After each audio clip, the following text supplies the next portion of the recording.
안녕하세요. 12월 3일 목요일입니다. 오늘 고등학생들 수능이 있는 날이죠. 대학교 진학을 위한 수능. 어김없이 또 날씨가 춥습니다. 수능 보는 날 춥다고 하는 등식이 오늘 또 여지없이 입증이 되는 것 같습니다. 코로나 사태에 고3 학생들이 1년 동안 공부도 하는 둥 마는 둥, 또 공부를 안 하자니 또 수능이 앞에 있으니 걱정이 되고, 공부를 열심히 하자니 또 여러 가지 진도 나가는 것이나 또 학습이나 이런 것들이 또 원활하지 않았을 것이고, 여러 가지 불리한 여건 속에서도 악전고투한 우리 고3 학생들, 또 재수생들, 그동안 열심히 공부한 노력의 결과가 모두 다 좋게 나왔으면 좋겠습니다. 화이팅 하십시오. 오늘 말씀은 잠언 29장 23절입니다. 사람이 교만하면 낮아지겠고 마음이 겸손하면 영예를 얻으리라. 아멘. 교만한 자와 겸손한 자, 또 이렇게 비교해서 설명을 해주고 있습니다. 하나님도 물론 교만한 자를 싫어하신다고 말씀하고 계신데, 사람들도 그렇더라고요. 사람도 교만한 사람은 별로 좋아하지 않아요. 근데 문제는 교만한 사람은 절대 자기가 교만하다는 사실을 모르고 있다는 거예요. 그러다 보니 이제 미운 털이 박이는 거고요. 그런데도 이제 그걸 모르는 거예요. 저도 이렇게 주변에서 보면, 제 또래의 사람들도 보면 그런 사람들을 종종 보거든요. 그러니까 굉장히 자기를 과시하고 의시되고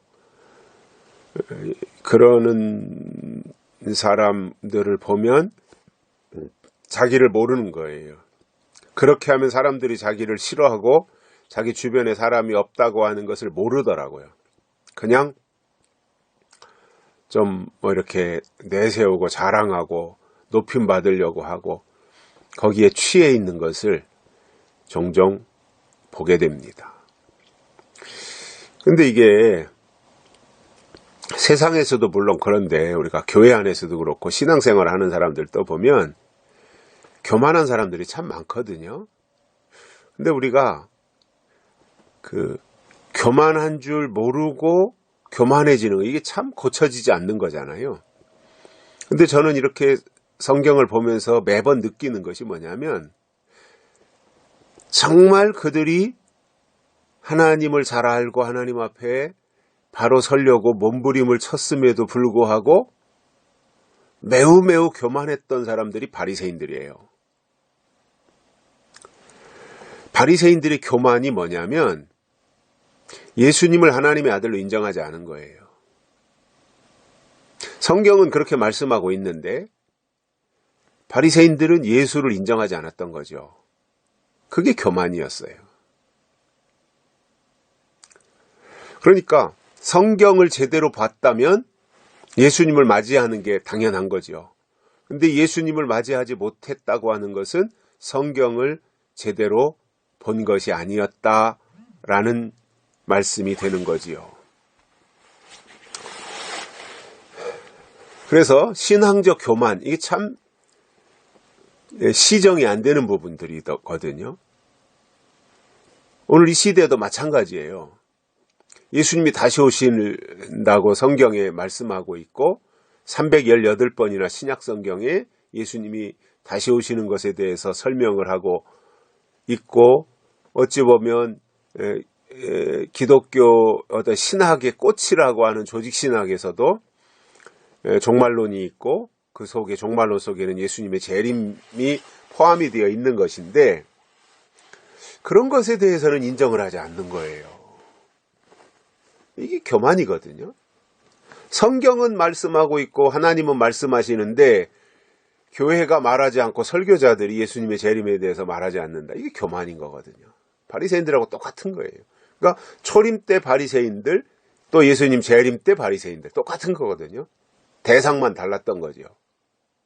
그래서 저는 이 시대에 제2의 재림 때 바리새인들이 누구냐면 지금 이 시대에 신앙을 말하는 목회자들이나 또 앞장서서 신앙생활을 오랫동안 해왔다고 하는 교회 중직자들, 이런 사람들이 다 바리새인들과 같은 사람들이고 타성에 젖어 있고 어떠한 그 하나님에 대해서 아는데 예수님을 몰랐던 거잖아요. 바리새인들이 구약의 하나님은 아는데 하나님이 보내신 자 예수님을 인정하지 않았던 사람들이거든요. 하나는 아는데 둘은 몰랐던 거예요. 마찬가지로 이 시대의 바리새인들이 누구냐면 초림 예수는 아는데 재림 예수는 모르는 거예요. 이게 바리새인들이거든요. 그러니까 그들이 결국 다시 오시는 예수님을 받아들이지 않고 인정하지 않는다고 하는 것이 뭐냐면 그들 속에 교만이 가득 차 있기 때문이라는 겁니다. 교만한 자는 남의 말 안 듣거든요. 그래서 신앙생활하는 데 있어서 가장 큰 장애물이 뭐냐면 교만이에요. 그러나 교만한 사람은 절대로 자기가 교만하다는 것을 모른다고 하는데 또 문제가 있는 거죠. 그래서 이러한 교만의 문제를 우리가 해결해야 돼요. 그래서 하나님의 법을 외면하고 무시했던 바리새인들, 유대인들, 제사장들, 이런 사람들의 부류에 포함되면 우리가 안 된다는 겁니다. 이게 교만한 사람들이니까요. 그럼 그 교만한 사람을 어떻게 하시느냐? 낮아진다라고 했어요. 교만하면 낮아진다라는 겁니다.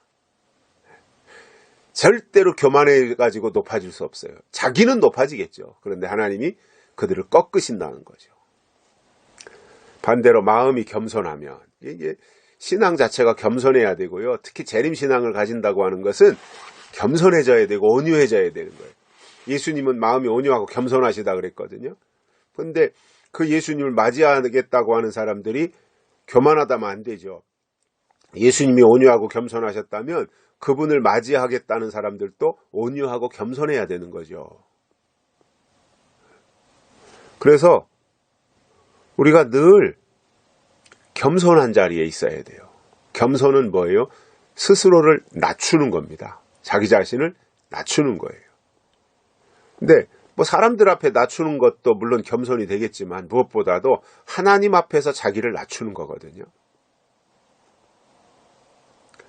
그래서 이 겸손한 자가 영예를 얻으리라, 영광을 얻게 된다고 하는 것인데, 결국 겸손이라고 하는 것이 뭐냐면 하나님의 하나님 되심을 인정하는 거예요.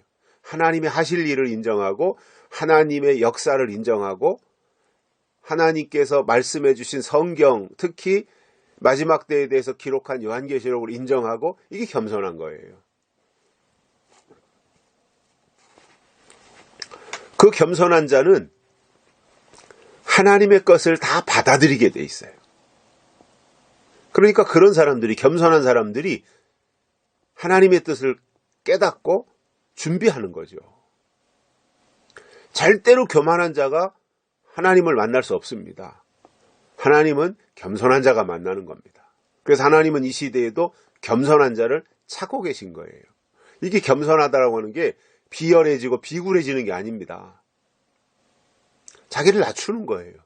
즉 하나님을 인정하는 최고의 자세가 겸손이지 않겠습니까? 그 앞에서, 하나님 앞에서 온전히 자기를 낮추는 거거든요.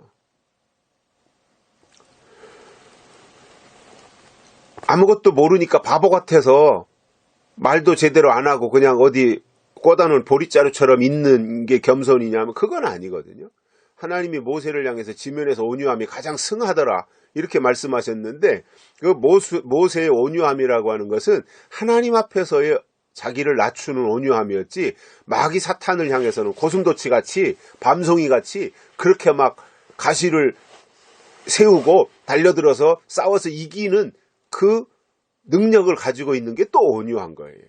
그러니까 하나님 앞에서 자기를 낮추는 거다 말입니다. 사탄, 마귀의 역사 앞에, 그들의 세력 앞에서 자기를 낮추라는 게 아닙니다. 그들과 싸워야지요. 마귀 사탄하고 싸워야지요. 그러나 하나님 앞에서는 자기를 낮추고 하나님을 인정하고 하나님을 받아들이고 하나님이 주시는 것을 겸손함으로 받아들이는 것. 이게 하나님의 사람이라는 거예요. 그들에게 하나님이 영예를 주시는 거예요. 계시록에서 하나님의 인치심에 대해서 말씀하고 있는데 누구에게 하나님이 인치시겠습니까? 겸손한 자에게 인치시는 거예요. 왜냐? 하나님의 때를 인정하는 그 자체가 겸손이거든요. 요한계시록의 말씀을 인정하는 것 자체가 겸손이거든요. 예수님이 다시 오신다는 것을 인정하는 것 자체가 그게 겸손이거든요. 그러한 사람들에게 하나님이 인을 쳐주시고 그러한 사람들이 하나님을 만나게 되어 있다라는 겁니다. 교만한 자는 하나님이 교만한 자는 낮추시지만 겸손한 자는 영광을 얻는다. 영예를 얻는다. 하나님이 높이신다라는 이 사실을 우리가 기억하고 늘 우리가 겸손으로 길들여지는 우리 복된 믿음의 사람들이 되시기를 바랍니다. 여기까지 하겠습니다. 감사합니다.